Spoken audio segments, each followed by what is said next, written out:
Hey everybody, it's Karen from Waterfall Acrylics. I'm getting really close because it's late night pouring again, family's asleep. Um, it's been 3 days worth of fails and more videos deleted than I can count. So sometimes you can't force it, you just go back to the tried and trues. That's what I'm going to do tonight. And you'll have to bear with me while I figure out how to do a successful pour without any cells, because no matter what I do, I get cells, which for some people might be like, oh, what a terrible problem to have. Well, it is when you're trying to do a pour with no cells. Most of them are density cells and they take over. I try to make it my mix thick, on and on. I'm not going to bore you with all that. Let me show you the results from the last video and we'll get started. So the last time we finished up the black and white series, and we ended with the metallics. So I'll get all three of these guys. I shouldn't put them on top of each other because they stick. So I think this was the last one, so I'll show it first. How's it go? This one here is my favorite. I love the lacing. I love the simplicity. I love how the colors merge together. Really, really pretty. It's sold, it's gone, so it's just gonna get resined in a couple weeks and go off to its new home. So bye-bye, pretty painting. Little 8x8. The next one, figuring out the orientation. So this guy here, cool cells, cool design. I love the little teeth here. I love these black rings around a couple of the cells. I wish I would have had more of those, but you know, can't be greedy pants all the time. So there's that guy. And then finally, I know I was talking to you all about continuity on your edges, and this is a great example because I love this so much. Check that out. There to there. I love that.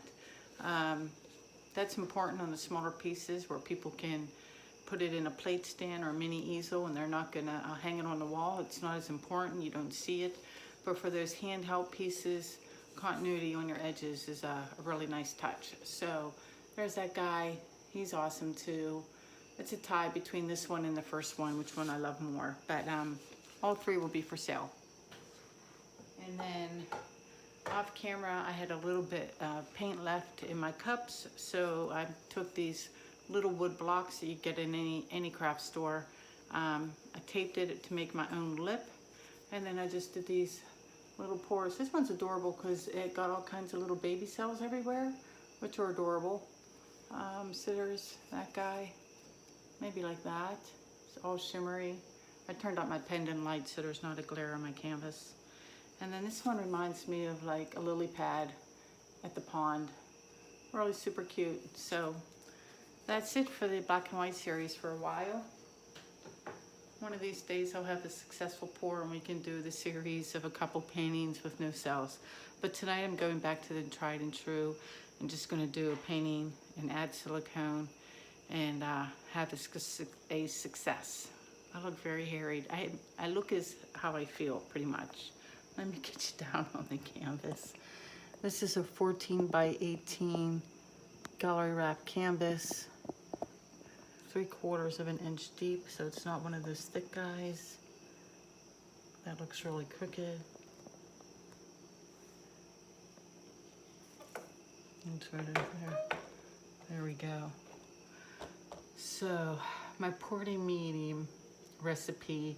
Unfortunately, I really can't give you a recipe because I had a container of my 6 ounces of golden color pouring medium and gloss, my 10 ounces of Elmer's glue all, and 6 ounces of water. And then I had another container where I was practicing my pours without cells, and that was, it was like a cup of the golden gloss pouring medium with a cup of Floetrol and 3 ounces of water, and I mixed the two together. So if you take all of that and mix them up, that's the pouring medium recipe. 1:1 ratio, paint to PM, water for consistency. Colors real quick. I made up two of my own colors. The first being this eggplant color. Let me show you my consistency with this too. Not quite as thick as the black and white series, but still leaves a trace. So this is a combination of, oh gosh, Winsor Newton permanent magenta with some black and some white. Makes eggplant. Can I just show you my thing? You ever buy something and then you can't live without it, and then you feel like an idiot for never buying it, like, you know, years earlier? I broke down and bought one of these guys, which is like your little toothpaste thingy, and I am so enamored with this. Look at my tubes, because they're empty. Like, every last drop out of them. Like, how did I ever live without that before? I did every one in my paint cart that was half empty, and then I did all over toothpaste. I find it incredibly satisfying. It's right up there with, for me, as like two chores that I adore doing. One is leaf blowing and the other is power washing. I find both very zen-like, and I'm adding that to the list. Anyway, I digress. Next color choices is this magenta color. Again, I made this up myself. This is using quinacridone magenta, which is a darker version, and I added a bit of my quinacridone rose to it and came up with this color that's somewhere in between.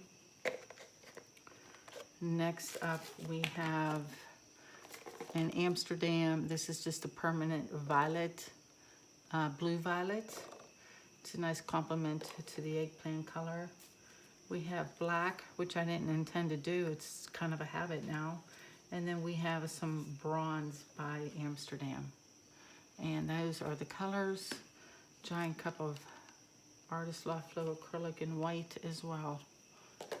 And I already added my silicone, my spot on silicone, 2 drops in all the colors except the white. I've been stirring them pretty well, and I'm just gonna go.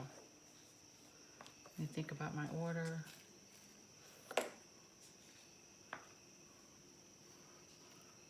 And let's mix it up. Oh, the cups look really dirty. It's recycled day, so I do wash out my cups and reuse them. I don't worry about the outside as long as the inside is clean. And then when I have a big stack, I reuse them so I don't have, before I open up a new bag of cups. So if everything looks a little grungy, that's why.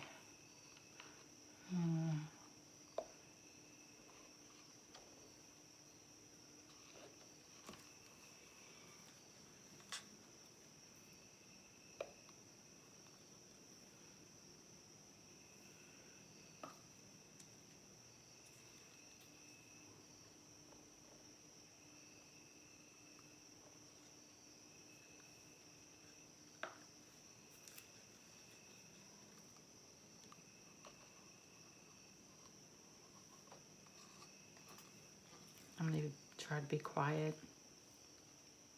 It's after 1, family sleeping.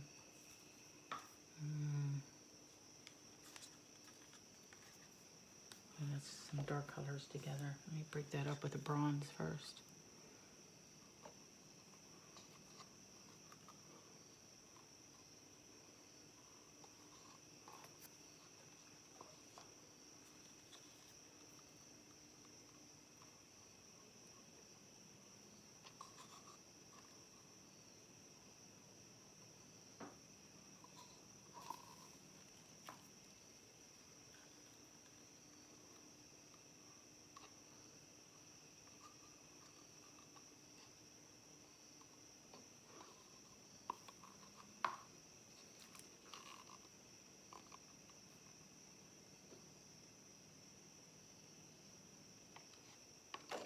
Oops.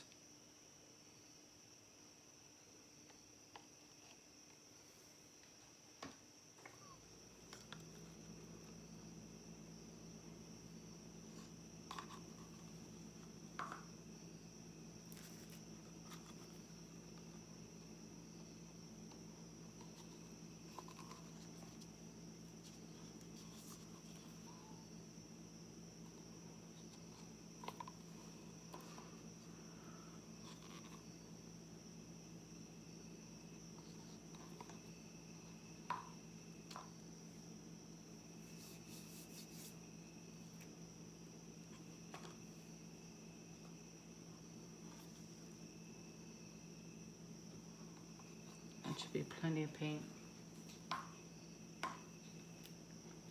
Let me top off this one with some white. All right.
That's it for my lipping.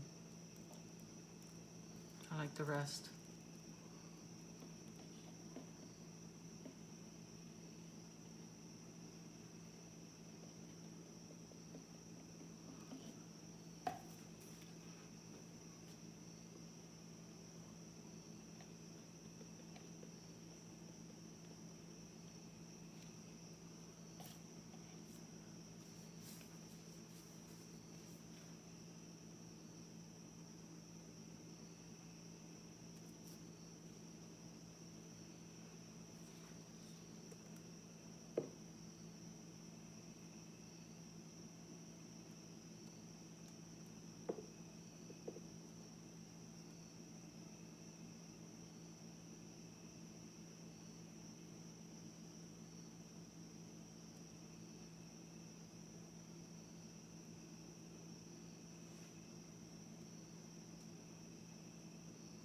All right, let's give this a torch.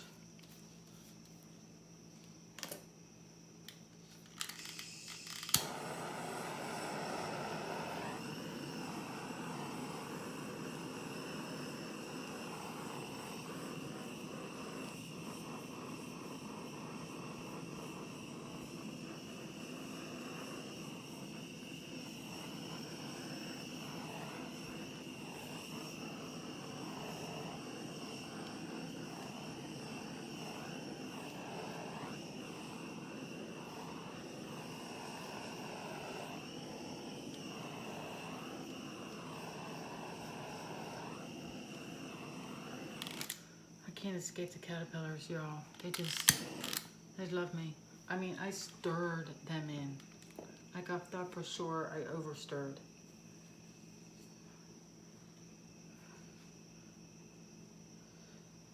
Really happy with the colors though.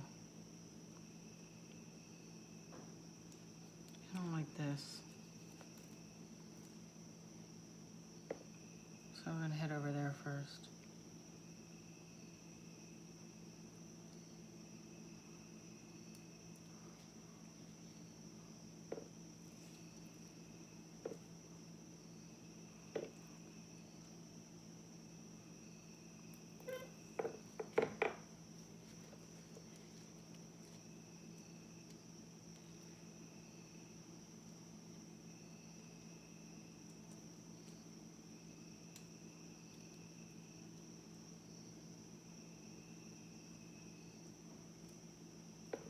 Oh, that was a really good swing to the other side of the canvas.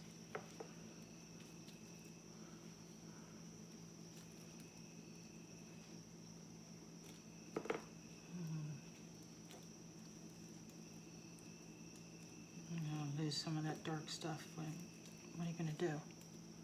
I try to keep some of the white with my finger.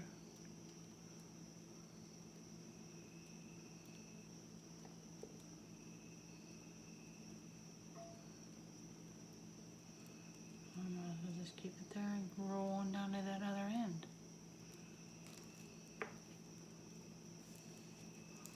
Right here.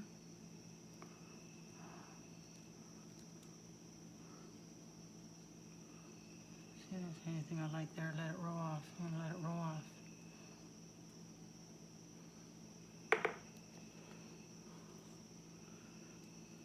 And just like that, you get a good painting.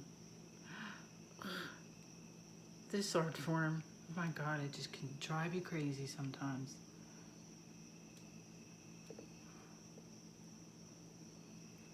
Like, I was struggling literally all day. I wasn't even going to do this last one because it was, I was so frustrated.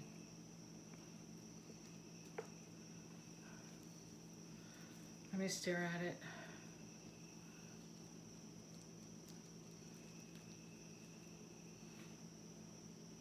That's the corner.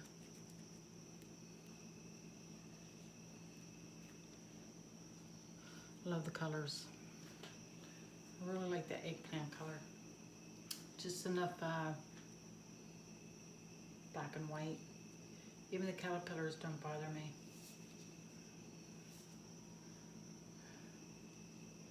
I think I'd like to stretch it downward this way. Just like I would like to open this part up just a little if I can. I'm not going to try too hard because I think it's pretty great just the way it is. So we'll just futz with it a little tiny bit and see. Yeah, see, the only part that moves is on the other end. This side's done. I think I stretched it all out. So we'll stop there. We're leaving it. We're not torching anything else. I love the background. Great blending, modeling of colors. Ta-da! I hope you all can hear me. Ta-da! I'm done. One last look. I can clean up and go to bed. I have a little bit of paint. I might do a couple little guys off camera, but I don't want to talk anymore. Let me get you guys down.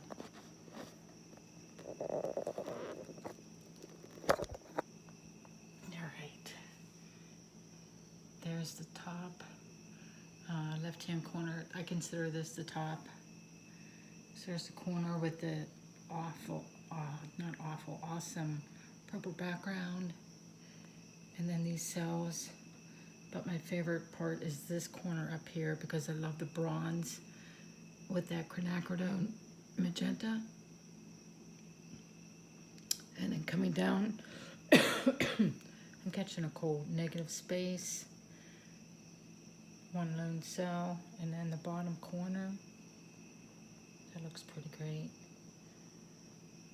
I don't think it's going to dry terribly dark, which is going to be awesome. That's always the problem when you're using purples. And then the far corner. And the caterpillars separated just enough that they don't bother me at all. And then come up high. Yeah, that's a keeper, right? And I had more things to talk about, but it's late and I'm tuckered, and I'm glad to have a decent pour, even if it isn't without cells. I will try again, hopefully tomorrow. So until then, take care and talk to you soon. Bye-bye.